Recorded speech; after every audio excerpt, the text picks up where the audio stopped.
உங்களில் எத்தனை பேர் இந்த ஏஐ டூல்ஸ்லாம் யூஸ் பண்ணுறீங்க? அதாவது ஜெமினி, கோபைலட்டு, இல்லை சாட்ஜிபிடி இந்த மாதிரி விஷயங்கள் இது வரைக்கும் யூஸ் பண்ணல அப்படின்னா இனியாவது யூஸ் பண்ணுங்கள். ஏன்னா எனக்கு மட்டும் கிறுக்கு பிடிச்சா போதாது, உங்களுக்கும் கிறுக்கு பிடிக்கணும் இல்லையா? அதுக்காக தான் நான் எலக்ட்ரிக்கலில் கேட்கக்கூடிய பலவிதமான கேள்விகளுக்கு இது இன்னும் கிறுக்குத்தனமாக தான் பதில் சொல்லிட்டு இருக்கு. பட் அதெல்லாம் வேறு department.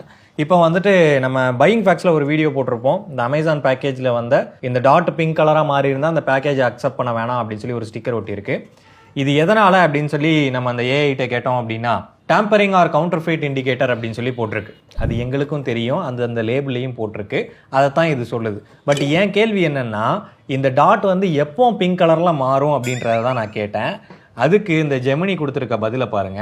The type of seal used, nature of tampering, environmental conditions. பதில் தெரியலைன்னா தெரியலன்னு சொல்லணும். அதை விட்டுட்டு இந்த மாதிரி உருட்டி விடுறது. இதை தெளிவாக ஃபோட்டோ எடுத்து அனுப்பியும் நான் வந்து கேட்டேன், இது எதனால பிங்க் ஆகும்னு சொல்லு அப்படின்னு சொல்லிட்டு. பட் அதுக்கு வந்து அது கிளியரான ஒரு ஆன்சர் வந்து கொடுக்கல. ஆனால் அதே இது சிம்பிளாக நான் கோபைலட்டில் வந்து ஒரு ஃபோட்டோ எடுத்து அனுப்பிச்சு இது எதனால பிங்காக மாறும்னு சொல்லு அப்படின்னு சொல்லி போட்டிருந்தேன்.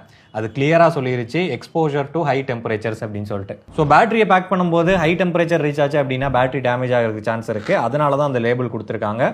இந்த டாட் பிங்க் ஆச்சு அப்படின்னா நம்ம அந்த ப்ராடக்ட்டை வந்து அக்செப்ட் பண்ணக்கூடாது. ஸோ அதை கோபைலட் வந்து கரெக்டாக சொல்லிருச்சு. ஸோ என்னை பொறுத்த வரைக்கும் ஜெமினியை விட கோபைலட் எவ்வளவோ தேவை.